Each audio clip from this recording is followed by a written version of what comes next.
Kalorama, a Recorded Books hybrid imprint, presents Cold Peace, Avoiding the New Cold War, by Michael W. Doyle.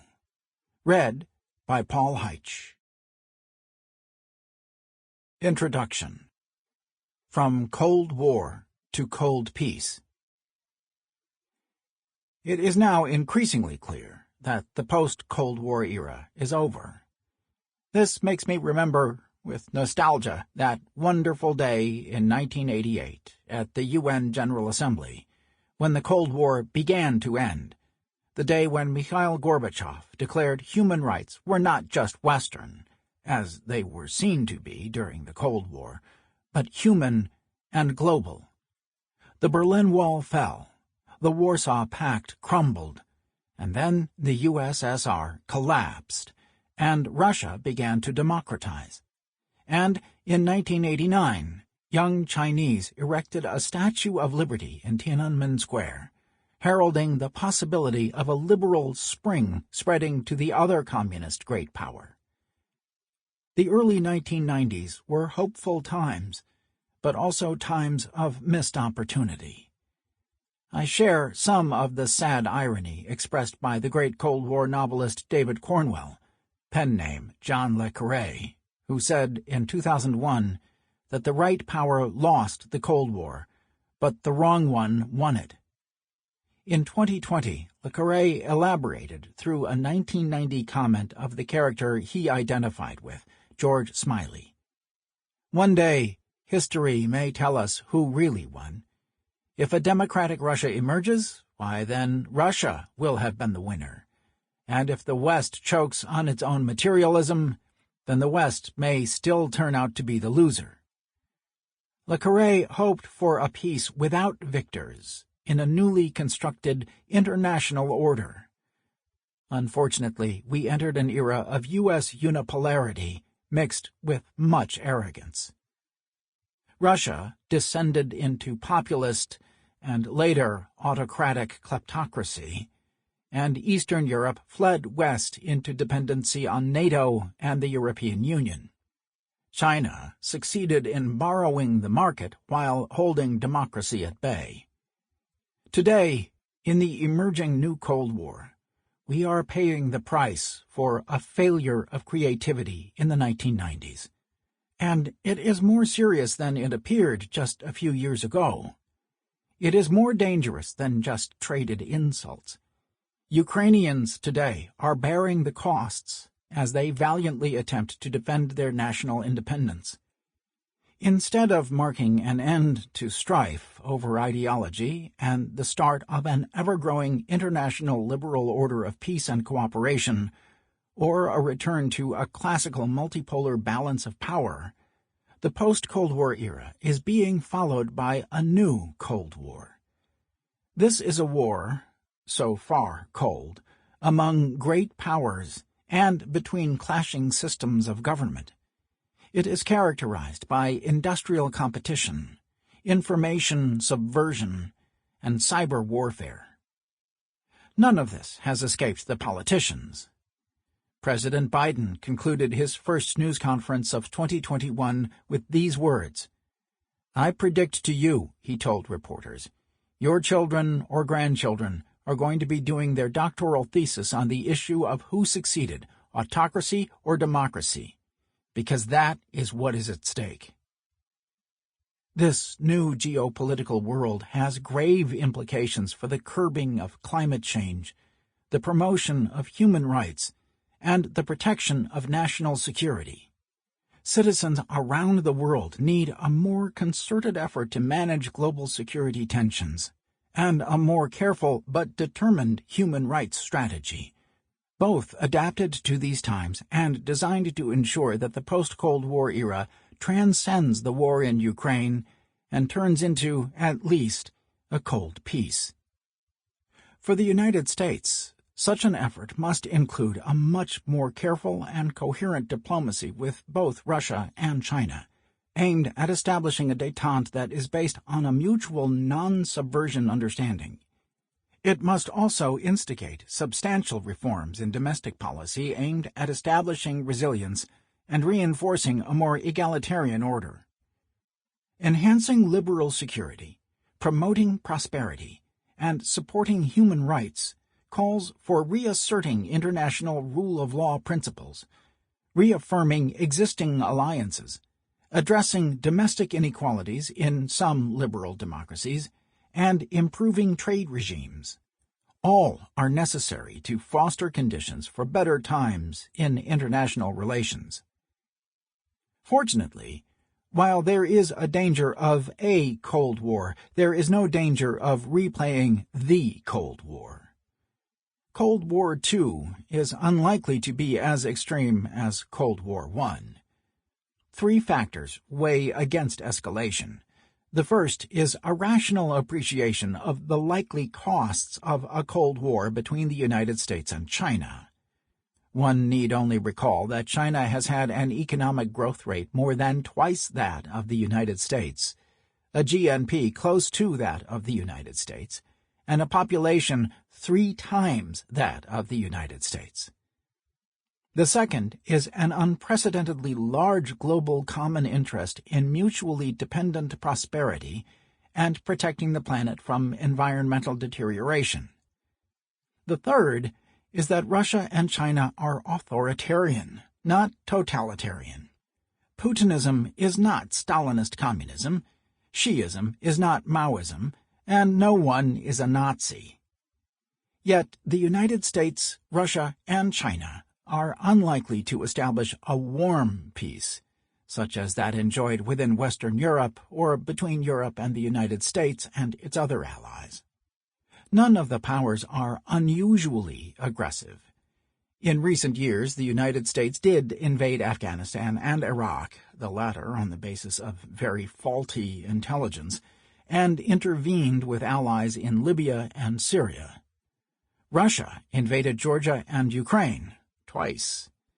China asserts territorial claims over the South China Sea and demands sovereignty over self-ruling Taiwan.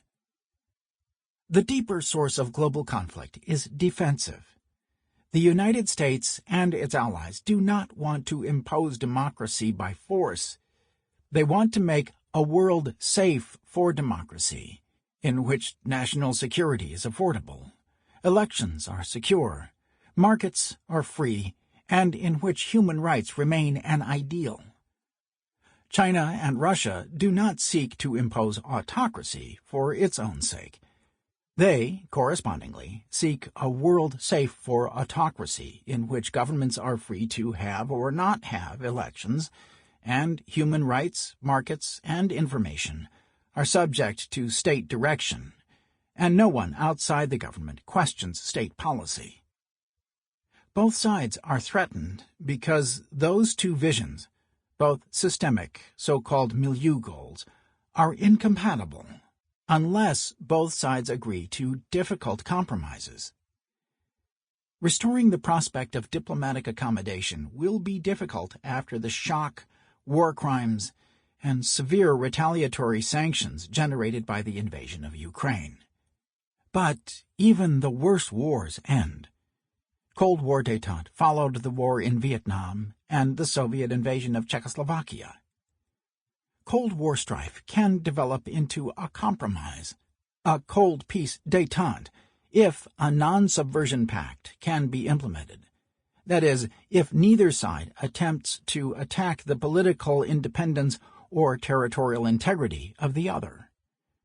Critical debates over promoting national interests and human rights should remain permissible, but they need to be accompanied by negotiations over cyber conflict, industrial competition, Ukraine, Taiwan, and the South China Sea. The United States needs to develop a defense in depth, protecting the democratic process against cyber attack and launching a New Deal to address the domestic inequalities that fuel subversion in contemporary democracies, like the attempted putsch on January 6, 2021, in Washington, D.C. In this book, I will paint a picture of the dangers of a new Cold War that we are approaching. although the tensions between the United States and China and Russia are dominating world politics, we should not assume that they are the only source of insecurities, and I will identify them as well. I will outline the definitions and contours of the emerging new Cold War in Part 1 of this book. In Part 2, I will argue that, like the original Cold War, this is a deeply structured conflict, both internationally and transnationally. Inspired by the logic of bipolarity and of hegemonic transition internationally, some, most notably Graham Allison, have warned of a new Thucydides trap, wherein a rising power challenges slipping powers, and war resolves the rivalry. Transnationally, the conflict is a domestically driven political rivalry between social and political systems, with each having supported subversive domestic transformation. The new technologies of cyber warfare and information war are enabling conditions, but what is important today is the weaponization of those technologies in a deadly rivalry. The conflict reinforces itself.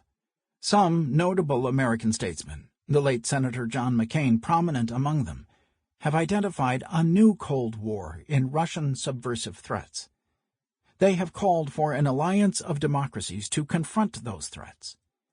What the McCain analysis misses are the ways in which the United States has threatened Russia and China with the advance of NATO eastward and a post-Cold War declared military strategy of global predominance. I am not unsympathetic to the value of better coordinating the democracies. In the later 1930s, eloquent but ineffective pleas were made to unite them. But today, the threat from the autocracies is neither sufficiently extreme nor appreciated enough to sustain a fully united response. And the policy differences among the democracies preclude tight coordination across the broad spectrum of issues that would be needed for a formal, institutionalized alliance. Others cite just the factors McCain neglects and describe an aggressive Western campaign against Russia and China that the Russians and Chinese have simply been defending themselves against by creating buffer zones in Ukraine and Georgia and the South China Sea. These strategists underplay the internal drivers of nationalism, corporatism, and autocracy, and the connection among the three that drive foreign campaigns for prestige and resources by those powers. The new autocracies employ state power in international corporate competition and cultivate external enemies to validate the need for internal oppression. In considering these domestic drivers of conflict, I will make distinctions among forms of corporatism, including the kinds imposed by the state through planning and those arising from below in various forms of cronyism, and among forms of nationalism and autocracy.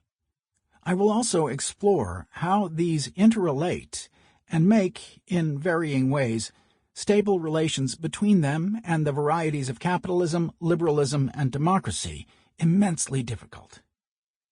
The new Cold War that I describe would be clear were it not for the U.S. 2016 election. Donald Trump was not the root cause, but an anomaly in this conflict. Indeed, the new Cold War would be clearer and more confrontational had Hillary Clinton become president with her commitments to human rights, democracy, and global markets. Although Trump's style, personality, and preferences resembled no contemporary leader as much as they did Vladimir Putin, the Trump-Putin bromance was no guarantee of cooperative U.S.-Russia relations. Trump is an exacerbating force in this new Cold War because of his militarism, instability, and unpredictability. Now, with President Joe Biden in office, these global divides between democracy and autocracy have become clearer, and President Biden has not de-escalated the new Cold War, but instead driven it forward. In Part 3, I explore the new Cold War's important historical analogues. Contrary to some pundits, I explain that Putin is not Stalin, Xi is not Mao, and no one today is Hitler. Yet, I will also highlight that there are important links between 20th century fascism and 21st century corporatist nationalist autocracy. There are fascinating links between the ideology and policies of Putinism and the ideas and policies of Mussolini in his attacks on Ethiopia and intervention in the Spanish Republic. As MacGregor Knox has argued, Mussolini tried to seize military glory and expand his foreign control in order to support his campaign to build a domestic fascist state. There are even important links between the strategic environment and choices made by the Japanese military regime of the 1930s and the environment confronted and policies chosen by President Xi Jinping in China today. I do not say that we are about to replay World War II. Nuclear deterrence, geoeconomics, and other differences are vitally significant. But we have much to learn from the circumstances the statesmen of the interwar period faced, and the mistakes they made. In Part 4, I will provide evidence that another Cold War is not inevitable, and outline vital compromises that can make a cold peace viable. However, the domestic structural roots of the conflict make it unlikely that the United States, Russia, and China will establish a warm peace, such as that enjoyed within Western Europe or among Europe and the United States, Canada, Australia, and Japan. The Cold War cost $11 trillion $1990 in U.S. defense spending alone. Though cold, by and large, between the superpowers, it helped produce 14 million casualties in proxy wars and stimulated conflicts. Our concern today is what the new Cold War means not only for global security, but also for a more humane world in which human rights and the planet can be protected. My claim, clearly, is that these are not good times for global security, world prosperity, environmental resilience, or human rights. I will thus conclude by suggesting that we need a more concerted effort to manage global security tensions by developing compromises and common ground on climate, cyber relations, Ukraine, and Taiwan. The United States and its allies need new thinking in order to design a more careful but determined human rights strategy adapted to these times, in hopes of fostering the conditions for better times in which competition is waged, if not in entente, at least in détente, in a cold peace, replacing a looming Cold War. In a cold peace, no great power attempts to subvert the political independence or territorial integrity of another. That is not the world we live in today, where both are challenged. Basic security is at risk, and human rights are on defense. The world can evolve from a Cold War confrontation to a cold peace détente if the major powers implement a non-subversion pact. Critical debates over promoting national interests and human rights should remain permissible, but they need to be accompanied by negotiations over Crimea and the South China Sea. Détente may encourage a more moderate policy from Russia and China, but expectations there need to be limited. In the meantime, the United States needs to protect the democratic process against cyber attack. It also needs to cultivate a more centrist and responsible leadership. But because the rise of white nationalism backing President Trump is associated with the erosion of the middle class, the United States and other liberal countries will need to launch something like a New Deal to address the domestic inequalities that fuel populism in contemporary democracies. In the end, we must understand the threat of a new Cold War and take measures to curb it, lest we burden a new generation with a long twilight struggle of arms races and missed opportunities to address global challenges. Above all, We must strive for a détente in which covert operations directed against domestic political institutions and vital infrastructure are taken off the table in the name of mutual survival and global prosperity. This book is an invitation to begin that project. Part 1. A New Cold War?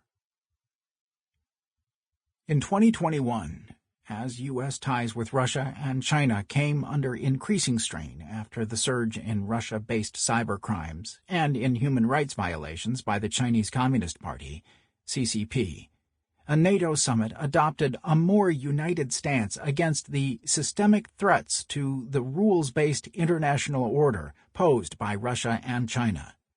NATO merged the two states as a dual threat to the NATO alliance, once focused almost exclusively on the USSR Russia. The G7 nations, including the United States, United Kingdom, France, Canada, Japan, Italy, and Germany, met days later and similarly criticized China for abuses relating to Xinjiang, Hong Kong, and Taiwan. After the NATO and G7 summits, Chinese Foreign Ministry spokesperson Zhao Lijian responded that the Western nations were deliberately slandering China and added, "It is fair to say that the China-Russia Comprehensive Strategic Partnership of Coordination for the new era is all-dimensional and all-weather. Sky is the limit for down-to-earth China-Russia cooperation." When the G7 discussed the U.S. evacuation of Afghanistan, China and Russia provocatively called for accountability for the harms inflicted by the U.S. military on Afghan civilians. When China perceived increased coordination between India and the United States, it called them enemies. Chapter 1. Defining Cold War. The possibility of an emerging new Cold War is grabbing the attention of statespersons and scholars. Former U.S. Secretary of State Henry Kissinger said the United States and China were in the foothills of a Cold War and warned that the conflict could be worse than World War I if left to run unconstrained. That makes it, in my view, especially important that a period of relative tension be followed by an explicit effort to understand what the political causes are and a commitment by both sides to try to overcome those, Kissinger told a session of the New Economy Forum. It is far from being too late for that, because we are still in the foothills of a Cold War. Kissinger also noted, "Everybody knows that trade negotiations, which I hope will succeed, and whose success I support, can only be a small beginning to a political discussion that I hope will take place."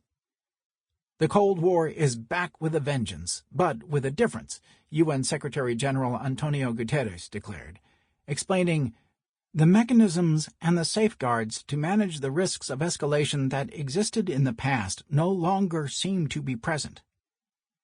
H.R. McMaster, the second strategic guru of the early days of the Trump administration, heralded an emerging geopolitical struggle.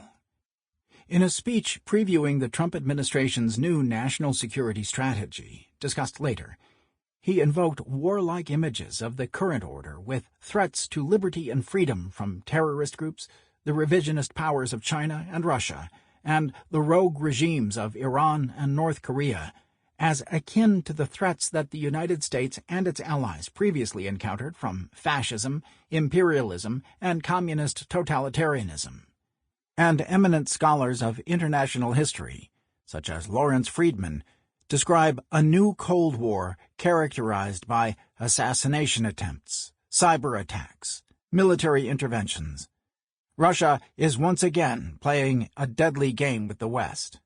Yet beneath the bravado is a nation riddled with insecurities. Voices from the progressive left have added their perspective, as did Michael Clare in a Clarion piece in The Nation, in which he highlighted the mutually provocative nuclear use doctrines of Trump and Putin, their return to Cold War-style nuclear technological racing, and the declaration by Xi that he has no term limit. Cold War Sovietologist Robert Legvold reluctantly came to the view that the rising tensions between Russia and the United States following the crisis in Ukraine amounted to a return to Cold War. He added that both elements of his thesis, that the deterioration in relations amounts to a Cold War and that each bears responsibility, will stir strong dissent. But in a well-argued study, he nonetheless declared that the evidence bore his conclusion out. He then traced how the deterioration in relations came about. This book agrees with him, but finds a broader realm of tension, including with China, and explores the deeper political, economic, and social roots of the new Cold War divide. Others, of course, have disagreed. The president of the right-wing Hudson Institute, Kenneth Weinstein, rejects the label of Cold War as applied to U.S.-China relations, noting the good personal chemistry between Trump and Xi and the immense economic costs of such a conflict. Others imaginatively formulate new labels, including Hot Peace, Michael McFaul, former U.S. ambassador to Russia, and Cool War, Noah Feldman, international legal scholar, both evoking the genuine ambiguities that shape the emerging rivalry. Secretary of State Antony Blinken also rejected the label New Cold War, but his subsequent remarks sounded like a rallying cry for another long struggle. He said he saw the relations between the United States and China as complex, reflecting a mix of aspects. He noted adversarial aspects, competitive aspects, cooperative aspects, all three. But, of course, the U.S.-Soviet Cold War was also complex. Adversarial, competitive, and also cooperative, as extensive arms control treaties and non-proliferation treaties attested. Blinken continued his remarks by assuring the public that America will engage China from a position of strength, will mobilize allies, and will sustain the rivalry between democracies and autocracies highlighted by President Biden in his April 2021 address to Congress. He reaffirmed U.S. policy in an important address at George Washington University in May 2022, following the Russian invasion of Ukraine. Even as President Putin's war continues, we will remain focused on the most serious long-term challenge to the international order, and that's posed by the People's Republic of China. China is the only country with both the intent to reshape the international order and, increasingly, the economic, diplomatic, military, and technological power to do it. Beijing's vision would move us away from the universal values that have sustained so much of the world's progress over the past 75 years. Importantly, as will be developed in later chapters, the conflict is deeply rooted. It is not a temporary detour in the march to an end of history characterized by global liberal peace. It is not simply a matter of competing presidential egos pitting Putin against Trump or Biden, and both against Xi. Most significantly, it does not just reflect a re-emerging diplomatic adjustment of a classical multipolar great power rivalry, a new geopolitical bipolarity between the United States and China, or the travails of a unipolar world dominated by the United States. Instead, like the original Cold War, this is a deep conflict between social and political systems, not just a rivalry over regional military predominance in Eastern Europe, the Middle East, or the South China Sea. The new Cold War is a transnational political rivalry, with both the United States and Russia-China supporting domestic disruption or transformation. The new technologies of cyber warfare and information war are enabling conditions, but what is important today is the weaponization of those technologies in a deadly rivalry. But that then raises the question of how it differs, to the extent that it does, from other forms of international relations. We need new labels for the world we are entering. The traditional options are illustrated in Table 1. If war is an effort to undermine political independence and territorial integrity, peace is the mutual acceptance of each other's political independence and territorial sovereignty, sometimes associated with a security community, cold is not. Sample complete. Ready to continue?